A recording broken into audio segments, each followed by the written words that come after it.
উড়িষ্যায় কাজ করতে গিয়ে লাশ হয়ে বাড়ি ফিরছে সাগর আলী নামের এক যুবক। বেলডাঙ্গা থানার অন্তর্গত মধ্যমপুর বাগানপাড়ার এক যুবক, যার নাম সাগর আলী, বয়স 22, পিতা মোজাম শেখ। এক সপ্তাহ আগে উড়িষ্যায় রাজমিস্ত্রির কাজ করতে গিয়েছিল। আজ সকালবেলায় রুম থেকে বাইকে করে কাজের সাইটে যাওয়ার সময় একটি টার্নিং পয়েন্টে বাইকের ব্যালেন্স ঠিক করতে না পেরে একটি খেজুর গাছে গিয়ে সজোরে ধাক্কা মারে, যার ফলে সঙ্গে সঙ্গে তার মৃত্যু হয়। এই ঘটনায় শোকাহত পুরো পরিবার।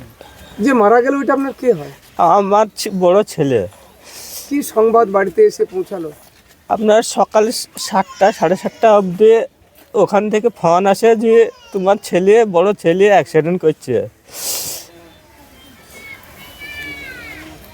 এই ছেলে যে অ্যাক্সিডেন্ট করেছে, তো আপনি তো বয়স্ক হয়ে গেছেন, পরিবারের একমাত্র রোজগারই ছিলেন আপনার ছেলে। সংসারটা কিভাবে চলবেন? কি আবেদন করবেন সরকারের কাছে? সরকার আমাদের মুখপান তাকে কিছু সরকার যাতে আমাদের মুখবাগু তাকে কিছু যদি পারে তা সাহায্য করবে। আপনার এমএলএ সাহেবের কাছে গিয়েছিলেন? হ্যাঁ, কি বললেন?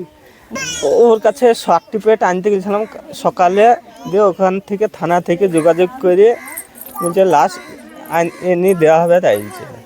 মানে বডি মজমপুরে পৌঁছানোর ব্যবস্থাটাও করছে। হ্যাঁ। আপনার পরিচয়টা দিবেন? আমার নামটা বলুন। মোজাম শেখ। আপনি ছেলের আব্বা? হ্যাঁ। কয় ছেলে আপনার? আপনার 4 ছেলে। আপনার এটা বড়? এইটা বড়। আপনাদের বাড়িতে কি সংবাদ এসে পৌঁছালো? আমাদের বাড়িতে সকাল ওই 7:30টার সময় আমাকে একজন ফোন করলো, ওখান থেকে ফোন করলো, বলার পরে বলল যে আপনার ভাইপো এরকম অ্যাক্সিডেন্ট হয়ে মারা গেছে। দিয়ে আমি বললাম কীভাবে অ্যাক্সিডেন্টটা হয়েছে? তা বললো সকাল 7টার সময় চা বিস্কুট খাওয়া দাওয়া করে কাজের মাধ্যমে বেরিয়ে যাচ্ছে, এক জায়গা থেকে আরেক জায়গায় কাজের ডিউটি যেতে হয়। তা কুয়াশার সময়, সেই জন্য মোটরসাইকেল চালিয়ে যেতে যেতে বলছে সামনে একটু টার্নিং ছিল, সেই টার্নিংয়ে ঘুরি বলে না খেজুর গাছ ছিল, খেজুর গাছে ধাক্কা লেগে বুকে ধাক্কা লেগেছে। আর ওইখানে বলে স্টপ, মানে স্পটেই সঙ্গে সঙ্গে মারা গেছে। এই সংবাদটা আমি শুনলাম। তা ধরুন ইনারা তো গরিব মানুষ, ইনার যে ছেলে মারা গেল ইনার আব্বারা গরিব মানুষ। তা সরকারের কাছে একটু আবেদন করছি যেন কিছু এদের একটু ব্যবস্থা করে, সব তো খেটে খাওয়া মানুষ। কয়জন ছিল মোটরসাইকেলে? মোটরসাইকেলে 3 জন ছিল। আর ওদের বাড়ি কোথায়? ওদের বাড়ির সামনে একজন আছে, সামনে 2 জন আছে। হ্যাঁ, আর একজনের একটা ডান হাত ভাঙা গেছে বলছে। আর একজনের যে পেছনে ছিল ওনার কিছু হয়নি, যে চালা ছিল ওনারই মানে মারা গেল। এই ঘটনাটা কবে ঘটেছে? আজকে সকাল 7টার সময় ঘটেছে। লাশ কবে আসবে? লাশ আমরা তো গিয়েছিলাম এমএলএ সাহেবের কাছে, এমএলএ কথাবার্তা বলার পরে ওখানে একটা থানা থেকে আরেকটা থানা গেছে, ওখান থেকে হসপিটাল গেছে, হসপিটাল থেকে লাশ বলছে এখন পোস্টমর্টম ঘরে ঢোকাবে। মোটামুটি কালকে 2-2:30 বাজবে পৌঁছাতে, এরকম আমার কাছে সংবাদ একটা এলো। এবার রাস্তার উপর নির্ভর করছে কখন পৌঁছাবে, সেটা তো সঠিক বলতে আমরা এখান থেকে বলতে পারছি না। ওদেরকে জিজ্ঞেস করে ওরাই বলতে পারবে যে কখন পৌঁছাবে না পৌঁছাবে। পরিবারে আর কয়জন আছে? পরিবারে আরও 3টে ছোটোখাটো ভাই আছে। এইটাই বড় ছেলে? এটাই বড় ছেলে। সংসারের ভারটা ইনার ওপরেই চলছিল। এর বিয়ে হয়েছিল? বিয়ে হয়েছে, 7 মাস বিয়ে হওয়া হলো। কোথায় কাজ করছিল? কাজ করছিল উড়িষ্যা ওই একটা নাম হইল উড়িষ্যাতে। হ্যাঁ, ভুবনেশ্বর থেকে আরও 9 ঘন্টা যেতে হবে। কি কাজ করতে হবে? আজ মিস্ত্রি কাজ। আপনি কি হচ্ছেন? আমি ওনার ছোট আব্বা আছি। এই যে পরিযায়ী শ্রমিক রাজমিস্ত্রি কাজে গিয়ে তার মৃত্যু বডি আজকে মধুমপুরে গ্রামে ফিরবে, পরিবারটা কিভাবে চলবে? সরকারের কাছে কি আবেদন করবেন?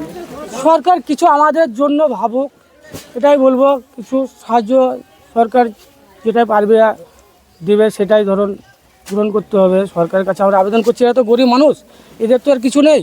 সব বিদেশ যদি থাকবেই বা বিদেশ কাজেই বা কেন যাবে বলেন? ওই ছেলের ওপর নির্ভর করছে সংসারটা।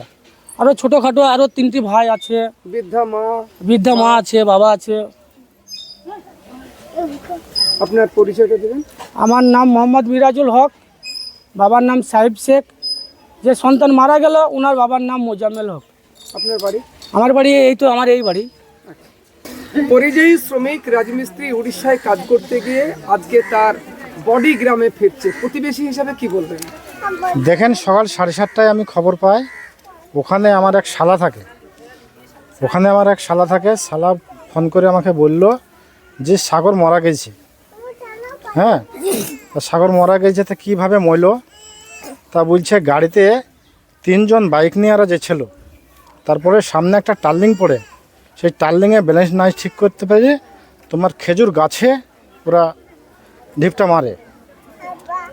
তারপরে ওরা স্পটেই ডেড হয়ে যায়। ওখানে হনে আপনার হাসপাতাল দিয়ে গেছে, হাসপাতাল তখন মৃত্যু সম্ভব দেয় ডাক্তাররাও। তো এখন আমরা লাশ আনার ব্যবস্থা তো নিশ্চয়ই করতে হবে। এর জন্য হাসানুজ্জামানের এমএলএর কাছে গেলাম, খুব ভালোভাবে মানে লাশ আনার পদ্ধতি দিল, এমন সার্টিফিকেট দিল, থানাতে যোগাযোগ করে দিল, দিয়ে বলল তোমাদের লাশ চলে আসবে, পোস্টমর্টম ওখানেই হবে। পোস্টমর্টম আপনার 4 নম্বর আছে এখন অবধি। হ্যাঁ, 4 নম্বরে 3টে হবে, তারপরে ইনা হবে 4 নম্বরে। তারপরে প্রতিবেশী এনাদের আর্থিক অবস্থা কীরকম? আর্থিক অবস্থা খুব খারাপ, মানে খুবই গরিব, খেটে খায়। এটা বাড়ির বড় ছেলে। পরিযায়ী শ্রমিক হিসাবে সরকারের কাছে কি আবেদন করছেন? একটু সহযোগিতা করে গরিব মানুষ অনুযায়ী, হ্যাঁ, খেটে খাওয়া লোক, হ্যাঁ, এটাই আমি চাই। আপনাদের এই যে পরিযায়ী শ্রমিক মারা গেলেন, বয়সটা কত? বয়সটা তোমার 22, মানে 21+। আপনার পরিচয়টা দিলেন? আমার নাম সাইদুল শেখ, বাড়ি এখানে।